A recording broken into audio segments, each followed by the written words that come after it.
Trump administration's effort to move on from the Jeffrey Epstein case is not sitting well with some of his loudest supporters. Calls to release evidence about the late accused sex trafficker are growing, with some MAGA influencers now openly revolting, as Trump claims all of this is a Democrat-led scam. He's dead, he's gone, and all it is the Republicans, certain Republicans got duped by the Democrats, and they're following a Democrat playbook.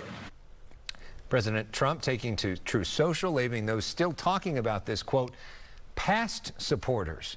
For more on this internal war, let's bring in Joel Pollak. He is a senior editor at large at Breitbart News, which, as we know, is very familiar with the base of the Republican Party and knows a thing or two about where MAGA is at. Joel, what's going on here? Well, I think most Trump supporters are with the president for other reasons. I think you used the word influencers, and I think that is, in fact, what's going on. Many Trump supporters get their news from alternative sources, and many of those sources saw the Jeffrey Epstein case as a kind of clue to the corruption of elites in Washington, the partisan way in which law enforcement agencies had been weaponized to protect the Clintons and the Democrats and to target Trump and conservatives. So they thought there would be something more in the Epstein case than there actually was. But there really isn't much more to report. Dan Bongino, who before he became deputy director of the FBI, was a popular conservative talk host and online news publisher. He said that he had gone through the file, this was several weeks ago, and there just wasn't anything else there. That actually fulfills Trump's commitment to transparency. But the problem is that so many people who followed other news sources expected that transparency would mean you get some kind of client list, you find out who else needs to be prosecuted, and sometimes there really just is no there. I think the analogous case would be what would have happened if Joe Biden had come to office in 2021 and had told Democrats that the Russia collusion hoax really was a hoax and it was time to move on. Many Democrats would have struggled with that information, even though they had had access to the Attorney General's report and to the Mueller report. Sometimes people organize their worldviews based on the expectation that their enemies are somehow involved in a nefarious conspiracy, and sometimes it's just not true. But the people who did that are the people in the administration. Dan Bongino was talking about this for years on his podcast. Pam Bondi, the Attorney General of the United States, said she had the file on her desk. She brought in influencers, handed them folders that said Epstein files. I mean, this wasn't a Democrat scheme. These are the president's biggest supporters who are doing this on camera. Aren't they the ones who raise the expectations here? Well, I give Bongino credit because I think it takes courage to talk to your own supporters and say, listen, I was wrong.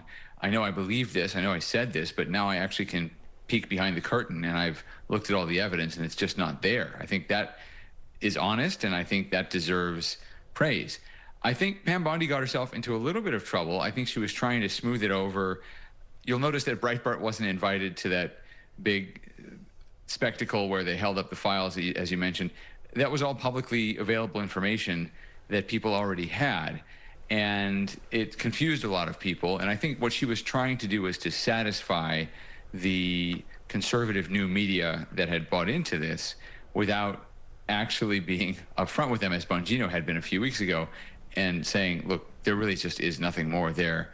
You got to trust me on this one. There's just nothing left. Believe me, if there were, we would have brought it out.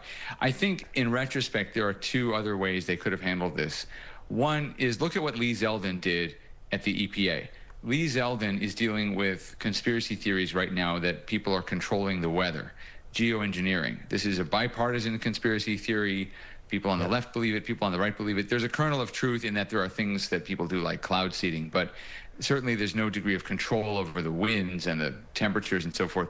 So instead of making people upset, what he's basically said is, I'm going to publish every single document we have about this phenomenon.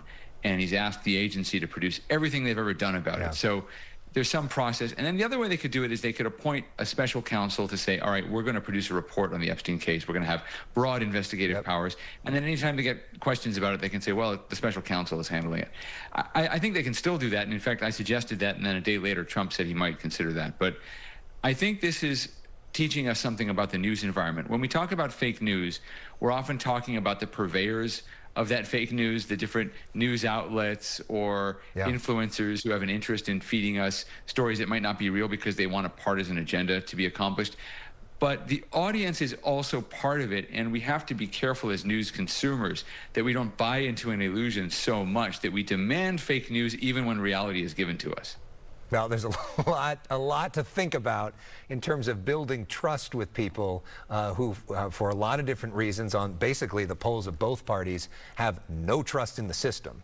And this is a dangerous phenomenon, and it's hard to put that genie back in the bottle as well. Joel Pollak, thanks for this important conversation. Appreciate seeing you. Thanks so much. Always good to be here.